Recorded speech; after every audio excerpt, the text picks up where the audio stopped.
Well, I think in this kind of matchup, the best heroic build you could get would just be the 2-color build, because I think the pressure is just curving out efficiently, not taking damage off of your lands. That said, Dromoka's Command is going to have spots in this kind of matchup of being just awesome. Matt Ratajczak is the opponent. He's going to play a Wild Slash to kill that favorite hoplite as we are underway here in round number 8 from Cleveland. I'm taking a look through Tom's deck list right now. I'm on the search for Ordeal of Heliod, and he does have one in his main deck this weekend. That will be important in this particular matchup.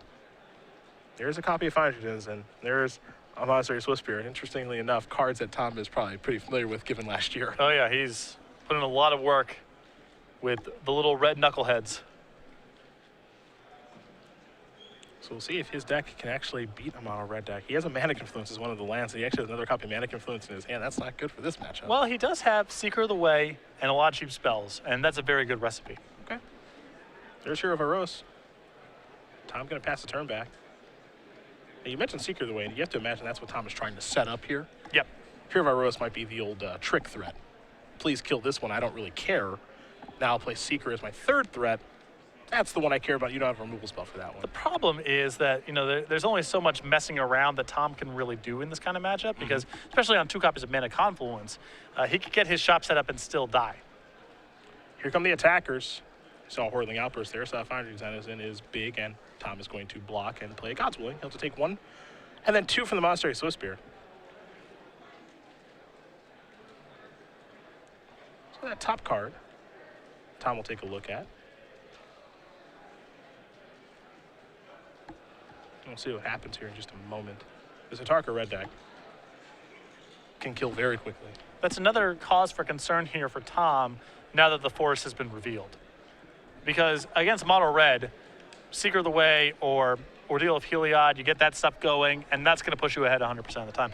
Because Atarka's Command has the Skullcrack clause, there's no guarantee that it's a game-winning play for Tom. The draw is a Plains. Tom does have an Aqueous Form, as well as a Ordeal of Thassa in hand.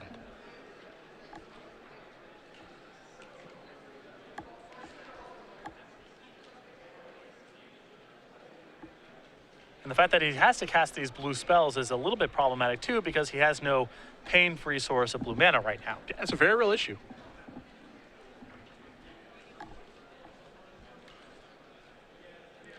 We've got to figure out how he wants to set all this up too. You know, do you want to play mono red? Do you want to play Atarka red? I think different matchups play out differently. This is the matchup where I think you want the Atarka red side of it. Because Tom does not contest the board very much, the board builds up.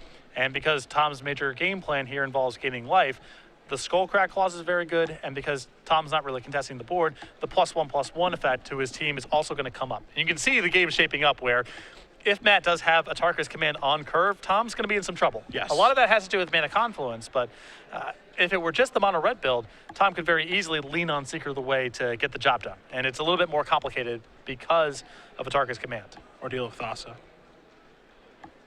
has cracked. Tom has drawn 2 cards. Looks like 5 damage is going to come across. The draws off of the Ordeal were 2 copies of Windswept Teeth. And Tom's going to play and sacrifice one of those, it seems. That's what's tough about Tom's particular build of this deck. With Man Heroic, I think it's really good against the other, green mid-range decks and these Death Mist Raptor, Den Protector decks, and he can probably stand up pretty well against Esper Dragons decks. The spot where it's really tough, I think, is against Red, because the mana base is, you're taking a lot of damage to yourself. Exactly. You're paying a big cost to get Dromoka's Command into the deck. Now, Dromoka's Command is going to be very good in certain spots, and even this game, if Tom draws it, it's likely going to be very good. Yeah. The problem is that you have a bunch of Mana Confluences and these Windswept Heats and Blooded Strains. They all add up. It's possible Tom has enough power to win the game, but just takes too much damage off his lands along the way. Ratajczak will play a Mountain. This is going to be a Stoke the Flames.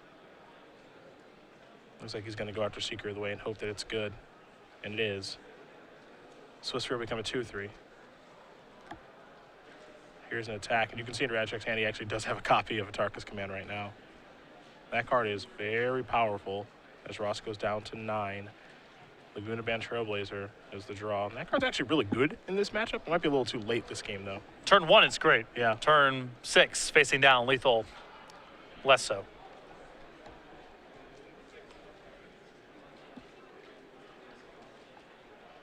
The tough thing here is just kind of putting on the brakes against this deck. It's very tough for Tom to win this style of game once Tom is forced to hang back on defense. Yeah. He needs to kind of keep as much forward momentum as possible with his one big threat and stave off the threats on Matt's side of the table with blockers and life gain. Well, Tom's going to go on D for right now. Plays a Trailblazer, no attack with the Hero of Iroas. And Ratajczak, at 15 life and a Tarkus command in hand, is going to analyze his board and see if he can keep pushing through some damage against the boss. I believe his hand is just 2 lands besides the Atarka's command. So Matt is a little bit short of lethal this turn. Maybe he just has to go then. Got to play a Bloodstained Mire. Matt's got so many draw steps that are so good that maybe it's worth holding back. The other side of it is, if you think that Tom's hand is soft, you attack with everything. Tom probably puts his largest creature in front of the Swiss Spear and puts the Trailblazer in front of one of your tokens. You get to deal 7 points of damage. Put him down at 2. It's not a bad spot to be in. Also get to cut off some of his lands, too, with the Manic influences out there. Looks like he's just going to hold steady, though. Now, the argument for holding steady here is Matt's got so many great draws to pair with the Atarka's command that he can hold off for a little bit longer. There's favorite Hoplite. Now there's a copy of Aqua's Swarm. The boss is going to go down to 8. But favorite Hoplite's going to become a little bit bigger. Pass that turn back. Ratajczak going to sacrifice his Bloodstained Mire and get a land out of his deck. Go to 14 in the process.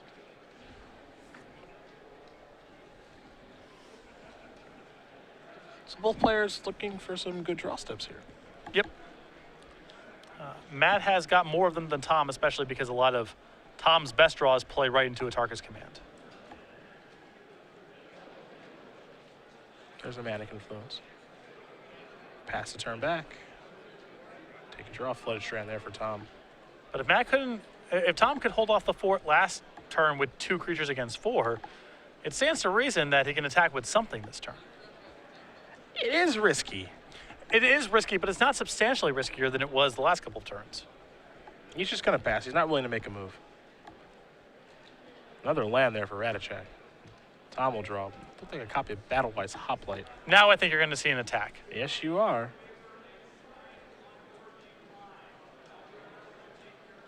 Tom going to sacrifice the Flooded Strand. Looks like with the Scry on the stack. You have to imagine getting himself an island. Yeah, if he's going to follow up with a blue spell after combat anyway, which is the Battlewise Hoplite, you might as well sack the Flooded Strand because you're taking 1 damage off the Mana Confluence if you don't. Scry time. Bottoms up. 2 damage will come across. There's the Battlewise Hoplite. Very rare to see this matchup kind of be draw-go for a little while. Yeah, it's very strange to watch right now. And both players have some huge draws. Swiss Spear, the draw there for Ratajczak. And I think if he goes for it this turn, it'll be good enough to win because he can play the Swiss Spear, attack with everything. 2 goblins will get through unblocked, and he can Atarka's command to say 3 damage to you, and then give all my creatures +1/+1, then 4 damage gets through. Correct. Assuming Tom has nothing to muck up combat, that's exactly 7. But he's got to be willing to pull the trigger. But, you know, Tom's deck is not a lot in the way of play on the other turn. Yep. You know, maybe you're worried about Stubborn Denial, but if Tom's got Stubborn Denial, you're in a lot of trouble anyway because this whole game hubs around your Atarka's command resolving in the first place. If you're Ratajczak, you have to go down the checklist here. And this is the appropriate play of attacking with everybody because you're able to get lethal through here. He could have really just outthought himself, and, you know, a card like Dromoka's command can work its way into the equation. But I think if you're worried about Dromoka's command, if you're Matt, you have to say, well, I'm probably not beating Dromoka's command anyway. On top of that, Tom's played so passively over the last couple of turns that his hand's probably bad. Because if he had something really good, like Stubborn Denial, like Dromoka's command, he probably would have been pushing a little bit harder on some of those turns. So Tom sort of gave away that his hand was weak by the lack of attacking there over the last couple turns, and as such, Matt was pretty confident that the Atarka's command would be good there, and it was. Matt Ratajczak's going to win game number 1 here over Tom Ross. Atarka Red up a game over Ban Heroic. As we take a look at the sideboard, for the boss, you'll see a Stubborn Denial, 2 copies of Treasure Cruise, an Ordeal of Heliod in Aqua's form, 2 Encase and Ice, 2 Glare of Heresy, 2 Disdainful Stroke, a Gainsay, a Monastery Mentor, and a Johnny's Presence, and an Island. So I think that Tom's priority has to just be lowering the curve and becoming better at protecting his creatures. So the Ajani's Presence is very good to that end. I like the 2 copies of Encase and Ice for this matchup, and I think the Ordeal of Heliod comes in, and the Stubborn Denial will likely come in as well. What do we see from Mr. Ratajczak? A Collateral Damage, 3 copies of Roast, 2 copies of Goblin Heel Cutter, 4 Eidolon of the Great Revel, a Hollow Triumph, 2 copies of Scouring Sands, 2 copies of Destructive Revelry. Really like Collateral Damage and Roast. Roast can kill stuff that actually gets a little bit out of control.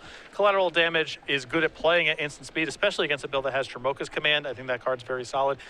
I'm not a Destructive Revelry fan. It's not the easiest thing for a Tarka Red to have access to green mana early on, so I think the burden of proof is pretty high if you want that card for the matchup. And a lot of the heroic cards are enchantments that either do something when they come into play, they trigger very quickly, like the Ordeals and so forth. So Matt might bring in Destructive Revelry, but it's a very high risk, high reward sort of play.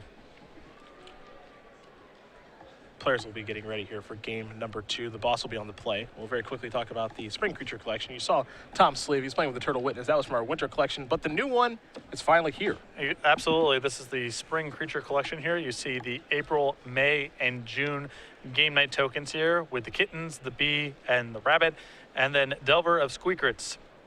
Still not rolling off the tongue. But anyhow, all of this available, card sleeves, playmats, dice bags. You can head over to StarCityGames.com/creature collection to order your items today, or just head over to the dealer booth at any of our opens or any Grand Prix we're vending at. Delver of Squeakrits. Still just not smooth. I can get that right off. Not rolling off the tongue just yet. That's the first weekend with it. You work it in, you practice it at home, be easy breezy. And that game was all about Tom's lands. Yes. I think he wins that game pretty easily if he's just on islands and plains. So they've himself 6. The splash is not free. Where you see it come up the most in Standard is from a consistency standpoint. If you go back and watch Tom's matches in Syracuse, didn't always have green mana, or sometimes he had green mana, but he was missing blue mana because he had a forest in play instead of something else. Mm-hmm.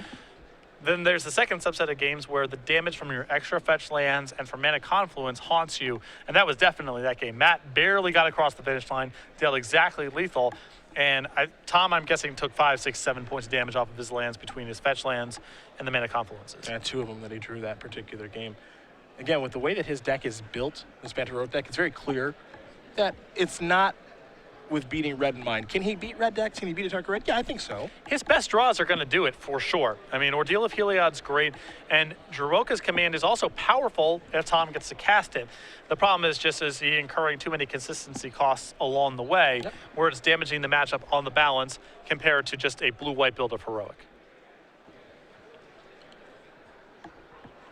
This deck is, I think, really well positioned in the metagame, especially if things are going to keep lining up all these Death Mist Raptor decks that are happening right now, just kind of slow out of the gate, and you can just run those over. The reason that Heroic became a deck, which Tom actually really unveiled at our Season 4, during Season 4 of last year, when we were in Columbus, not too far from here, where he lost in the top 4 to Steve Rubin, is because it ran over Abzan decks, and he did that all weekend long. If you're trying to block and play 3-mana removal spells, Heroic strategies are going to chew you up, and Tom's run through Syracuse definitely showed that. Death Mist Master is a little bit better than most blockers because it has Death Touch. So even if something gets out of control in terms of size, you have something that could potentially block, but it's still just a tough strategy to block against because of God's Willing, Dromoka's Command to some degree, Favorite Hoplite, There are decks that have a Johnny's Presence too. Yeah, it's not where you want to be. Tom is going to start off here with a Favorite Hoplite yet again off of Basic Plains. That's important. Last game it was a Mana Confluence. We'll see if Ratajczak does have a Wild Slash, as he did the last game, as he's tapping a single mana. That's a Foundry Denizen. That's a world of difference, as the boss will draw a card. Secret of the Way is what he's found. I suppose the next question is, does Tom have another land? Well, this is what was his undoing here in Syracuse, was keeping a one-lander on the play. It looks like it contains Defiant Strike, so it's a little bit better than last time where we saw him show up with just God's Willing to cycle. Yeah, the upkeep, God's Willing, put to the bottom, draw, miss, pass. This is a little bit better. I don't mind a one-land Defiant Strike. I do mind a one-land God's Willing. Fair enough. Especially in this matchup where Favorite Hoplite is a nightmare for red decks. Yeah, it's very hard for him to beat. Here's a copy of Dragon Fodder. There's Defiant Strike. Ratajczak very smart not attacking there with the Foundry Denizen. Very patient, and that's a spot where Matt's kind of assessing the situation and saying, well, you know what? If Tom's passing here, most likely scenario is he has Defiant Strike, so it's really bad for me to attack with my Foundry Denizen. If Matt thought he was getting a God's Willing out of the deal, he might offer up the Foundry Denizen for that, but... As you have seen, the boss has not hit a land. And Ratajczak, if this is a Hordeling Outburst, yep, he's going super wide. We'll see if Ratajczak has any interest in attacking with the Foundry Denizen this time. I don't mind attacking with everything. Worst case scenario, if you're in Matt's seat, is that Tom has a trick, and you're dealing 2 points of damage and getting the trick out of his hand. Okay. It's possible Tom has nothing going on. If you trade your Foundry Denizen with the God's Willing, you're probably pretty happy. It's not the end of the world. Tom gonna look at his hand. He's actually considering keeping this card, I suppose. Interesting. Not entirely sure what it is just yet. Well, is Tom in a position where he can afford to keep a land that comes into play tapped? That's the real question. He might fall far behind here where he has to roll the dice and find a land that comes into play untapped next turn. 2 damage will come through. Ross going down to 18. Time to draw. Is it a second land? It's a Mana Confluence. Well, that's whatever. That's going to have to play. That sort of counts, right? Does tap for mana.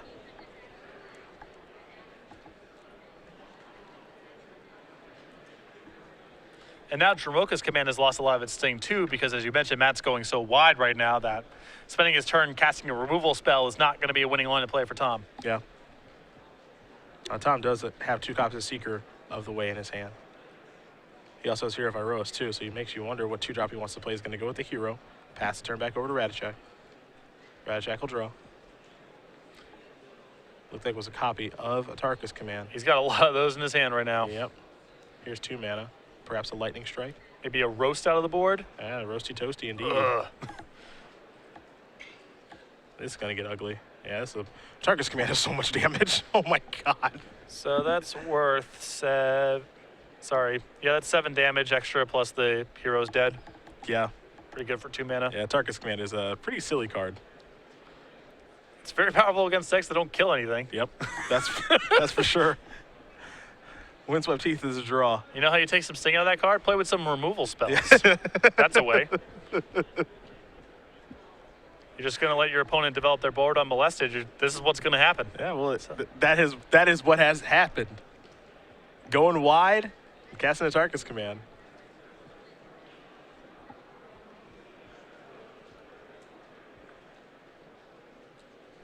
We got a 2-drop. It's a Seeker of the Way. Pass that turn back. Atarka's command doesn't care about that. Ratajczak very quickly untapping. I think he can sense it now.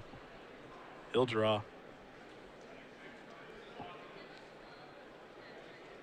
Yep, there is a Zergo. It's being dashed. Everybody's coming into the red zone. Yeah, that's an extension of the hand. Tom knows he's beat at this point. Don't even need to see the second Atarka's command. Matt Ratajczak's going to win this match here over Tom Ross, 2-0. Atarka Red will take care of Ban Heroic, and I think it's actually a pretty good matchup for Atarka Red. I don't know. I mean, it's tough to say because game 1 there, Tom's got a lot of draws where we have a very different outcome. I think